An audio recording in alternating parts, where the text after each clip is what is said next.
Pas takimit të papritur me ish-partnerin e tij Egli Tako në shtëpinë më të famshme në Shqipëri, Olsi Byliku ka postuar një video nga studio muzikore duke lënë të kuptohet se është duke punuar në projekte të reja, ndoshta si formë rangimi ndaj zhvillimeve të fundit.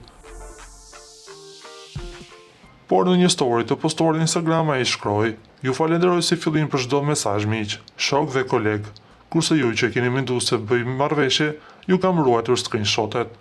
Ky mesazh ngjalli me një reagime në rrjet, ku fancat mendojnë se bëhet fjalë për një përgjigje indirekte ndaj situatës së krijuar pas përballjes emocionale me Egli Takon, ku shumë personazhe menduan se Olsi kishte bërë një marrëveshje për shkak të gjyqit që ka pasur me televizionin, gjatë kohës që ishte brenda shtëpisë së famshme në Shqipëri. Ne duhet të rikujtojmë se periudha e Olsi Bylikut brenda shtëpisë së famshme zgjati fare pak, duke lënë të habitur fancat e tij.